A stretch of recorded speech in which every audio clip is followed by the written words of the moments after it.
One Piece chapter 1096. You know I'm sick, still gonna talk about this. Chapter cover request is another one of Oda's crazy cover requests. Zoro losing the game to musical chairs to some dogs. I think he's holding on to like the side quest cover, like the covers where the canon cover arts. I guess we'll get those back later. But right now, we've been dropping bomb after bomb, bro. These chapters been crazy. Chapter starts and we are, yes, still in the God Valley flashback. Now, for the people that haven't read this chapter and is watching this video, go read the chapter and then come back, because what you think is about to happen is not about to happen. Oda stuck his hand out and asked us for a handshake, and then he slimed us out in the form of, I believed we were gonna get the juicy details of what really happened during the God Valley flashback, but this chapter, it didn't disappoint, but I feel like, I guess what really happened there, I guess we're not at the point in the story where we're supposed to learn about it. Or that's happening next chapter, which means I said all this for nothing. But yeah, basically this chapter was a whole bunch of motives and, reasons why, and it answered a lot of the questions that I had for last chapter, because the main thing that, I was questioning was, why did Roger and Rox fight each other if with the information that was given to me about the last chapter, I believe that Roger was going there to, help save the slaves, but Roger didn't give a shit. We gonna get into that, bro. So the chapter starts, the game's about to begin, and a couple of the noble families, they're shit talking each other, saying that they're gonna win. And actually, some people got some words for Garling, and I didn't really expect that some of the noble families would even consider themselves on the same level of strength as Garling, to where they would be able to beat him in, like, not like a means of combat, but like in means of getting points in this game. So if they're able to beat him in means of getting points in this game, is that like saying that they are around similar terms of strength as Garling? If that's the case, then the world noble family leaders, like, they some cheat codes. So let's start with motive number one. We find out why Garp actually decided to go to God Valley. At first, this was like some kind of, in his opinion, field trip for the world nobles and the celestial dragons. But we find out later on in the panel that the world nobles stole the pirate island Hachinosu. Remember, Blackbeard is there. So the pirate island Hachinosu's crown jewel was stolen, and everybody's trying to go get it because it's at God Valley, assuming that after God Valley happened, that the crown jewel was returned to Hachinosu. That kind of explains a little bit why Blackbeard is there. So is Blackbeard trying to get the same thing in current times? Or has the crown jewel either been destroyed, or it's with God Valley in the bottom of the ocean? I guess we'll see. But it kind of makes sense now why Blackbeard would be in Hachinosu of all cases. Most likely the crown jewel is back in Hachinosu and Blackbeard's trying to get it. What it is though, I don't know. I mean, first idea, I seen people saying it could have been a poneglyph. I seen people saying maybe like it's a fruit. Me personally, I don't know, but we'll find out. We actually get to see Fleet Admiral Kong in action. When this gets animated, this will be like the first ever like real for real scene that we get from Fleet Admiral Kong, because everything that we seen from the beginning of the show was always just Admiral Sengoku as the Fleet Admiral, or we see Fleet Admiral Akainu. But we finally get a for real scene of Fleet Admiral Kong. He personally calls up Garp, and Garp still at this time is only a vice admiral. And of all the people, he didn't call any admirals back then or anything like that. He gave Garp a call, said that he needs to go to God Valley because Roger's on the way to God Valley. And that's what made Garp get up. Not Rox, not any of the other people that's there, not that they're playing like a killing game or anything like that. That what made Garp go to God Valley was because Roger's there. And now something else doesn't make sense. If maybe not for a negative reason that he's going there, why why would you go to God Valley to pursue Garp and then work with him? At least that's what we know in the history books. According to the history books, we now know the truth that he went there to pursue Garp, but we don't know the truth of if Garp and Roger really fought together, because we got right to the point where we would have learned what was about to happen, and then they cut the flashback. So I think, once again, what happened at God Valley is not what we think happened. But we know most of the motives now. My question is answered why Rox and Roger fought, because they was just fighting for the crown jewel. Whitebeard kind of went there to get the two fruits. But now, is it even true that Garp even played a part in the God Valley incident? Did he even help Roger? Did he help Rox? Did he help the world nobles? I guess we'll find out. So Jenny and Ivankov kind of got this small task force going on right now. Not really like a task force, but like a nice little group of people that are, aiding to their cause. So right now, the only way for the slaves to get out of this God Valley situation is they have to steal one of the main prizes that all the world nobles are fighting for. So whoever wins gets either the pawpaw fruit or they get Kaido's fruit. And if they steal said fruits, they can get out of there. And obviously, knowing what we know, Kaido was the one that got the dragon fruit or the fish fruit, and Kuma was the one that got the pawpaw fruit. So Kuma steps up and says, yeah, I'll take the fruit. And that kind of mission starts. And then we cut over to the pirates, and we start to see some of the motives of the pirates that are going to God Valley. On the Rocks Pirates, everybody has their own little vibe that they're going on. They're all fighting for the same cause, but for selfish reasons. They all want the fruits to themselves. As far as we see, it's either that they want the fruits for themselves or they want the Hachinosu crown jewel for themselves. And everybody in the Rocks Pirates are fighting for that reason.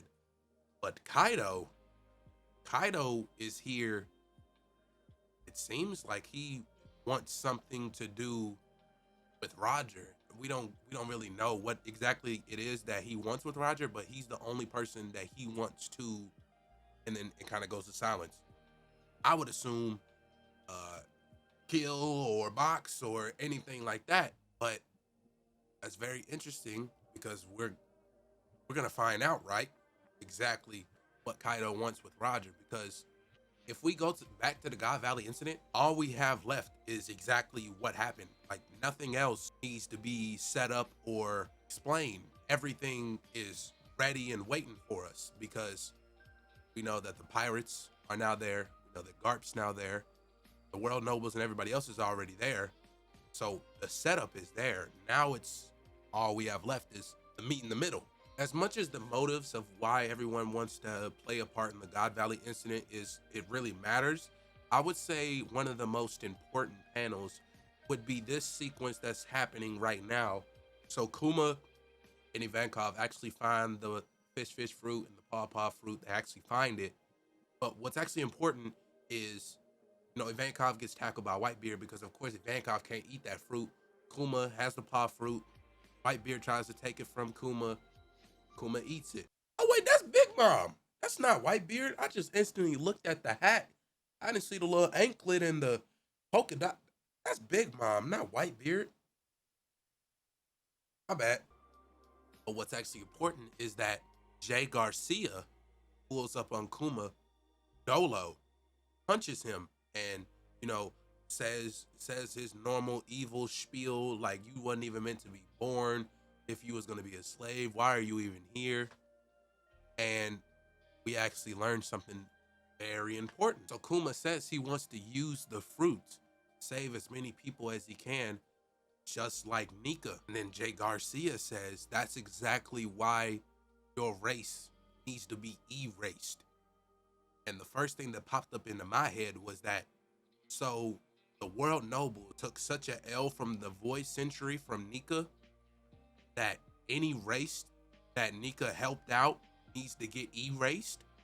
Any race that maybe played a part in Nika's success, or any race that Nika played a part in, or any race that even knows about Nika needs to get erased is kind of crazy. And it kind of got me thinking about just how many other races got erased even before today. Because obviously, Nika is like liberation to its core. So it just keeps me wondering what happened. Like, what did Nika do that?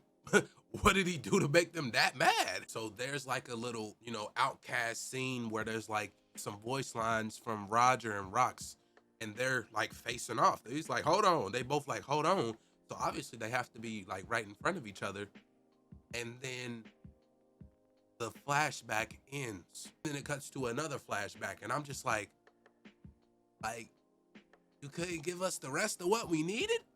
But what I assume is what is about to happen either needs its own whole chapter, or sequence of chapters, or multitudes of chapters, or a whole arc. But he gave us a to be continued right in the middle of the chapter, and I haven't had something like that happen in a while. Like a to be continued and then a to be continued. By the way, no break. So I hope next week we're not gonna get the rest. We probably not gonna get the rest. But fingers crossed that we do. Jenny, Kuma, and Ivankov all, it seems, teleported to the kingdom of Sorbet, and they tell us that Kuma was able to save 500 slaves, and he's kind of living in a church right now praying because he feels that he could have saved more with this fruit.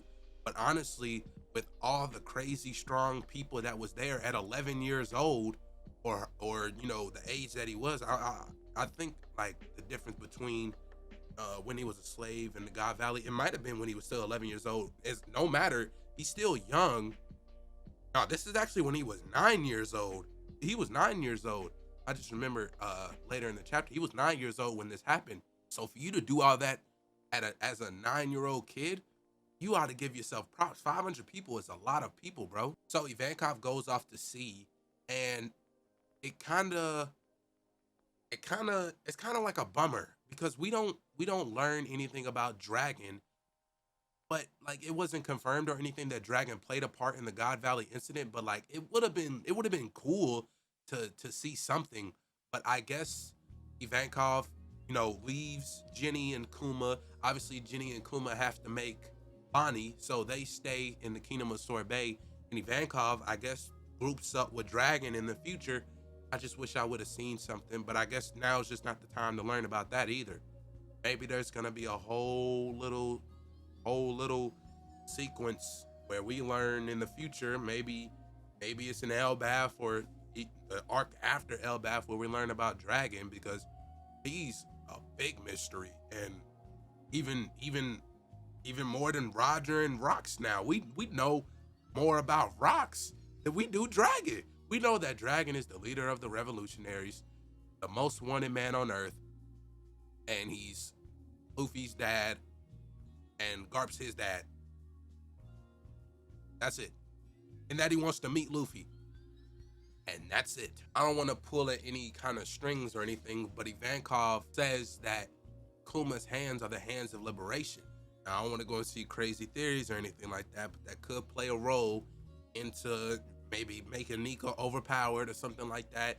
He had multiple fruits or something like that, but I ain't gonna go too deep into it. That could have just been, because he saved a lot of people. So that's worthy of a name like that. You having the hands of liberation, and you saved 500 slaves from somebody like Garling, Shank's dad. Come on, in his prime. And then Roger, Rox, all them people there, Garp. You gotta give yourself a pat on the back, bro. Kuma, good shit, bro. So Ivankov dips, and we kind of see a little bit of the relationship forming between Kuma and Jenny, and the situations and hardships that they had to go through, and eventually them becoming, I guess, the king and queen of Sorbet, or maybe Jenny ended up passing away, and then Kuma ended up becoming the sole nasty king of Sorbet. We still don't know anything about that either, but the chapter ends with them simply having a meal where they was able to eat until they were full and they cried. And that's the end of the chapter. A couple of things that I want to talk about before we cut off today's video because I need to get some rest. What do you guys think, honestly, is the Hachinosu crown jewel, the Pirate Island crown jewel? In the comments down below, what do you guys think that actually is? In like my opinion, it could be anything, but in terms of these are pirates and what do pirates need, I would say poneglyphs, I would say fruits, and I would say maybe a person. That's the top three things that it would be for me. For my opinion, I would say maybe that's like the poneglyph to like the final island, something like that. And then Roger was able to get that, and then Rocks got blicked. That's what I would assume because after God Valley, Roger was able to get the pirate treasure not too many years later and become Pirate King. So that's what I would assume it is. Maybe it's the final poneglyph that's needed. But if that's the case, then if Blackbeard's in Hachinosu as well, I don't think that Blackbeard would know that the final island poneglyph is there on Hachinosu and not already went and grabbed the One Piece by now. So it could be a poneglyph, but it might just be for something else. I've seen people saying that it was the poneglyph that Big Mom stole. It was also the poneglyph that Whitebeard had. It could be it could be anything, but something enough to where one of the top two most powerful pirate crews would go into basically a death trap with the Holy Knights, Saint J. Garcia, and Celestial Dragons there. It's gotta be worth a lot for them to risk doing that. And I kind of want to talk a little bit about Jenny. In the chapter, it said that she was like, kind of like a master hacker. She learned the information, like she was a little bit of like a master hacker, and she broadcasted the information out to all the pirates so that someone will maybe come here and save them. Now, I don't know if that's maybe like a devil fruit kind of thing, or if this is like, innate knowledge that, she just was able to learn out of nowhere, because she said that she just learned the information and then did it. But if she's 4 years older than Kuma, so at 13 years old, she was able to learn all that and put it to practical use, and then she broadcasted all this information out to the pirates. That's how the pirates was able to learn about the God Valley stuff that's going on, and the fact that the treasure is there. So maybe that's just innate knowledge, or it could be a fruit. Maybe it is, maybe it isn't. But I'm ready to see exactly what happened in God Valley. I don't think there's any more setup needed. I don't think there's any more holding on. But next chapter, it's a 50-50. Either we go back to Egghead or we finish up the God Valley incident. You know which one that we want to see, Oda. Come on, Pops. You know which one we want to see. Hey, you guys enjoyed the video. You guys know what to do. Everybody says it by now, so it's 3 buttons. Just click them if you want to. If not, just chill with me. You know what I'm saying? And yeah, W chapter.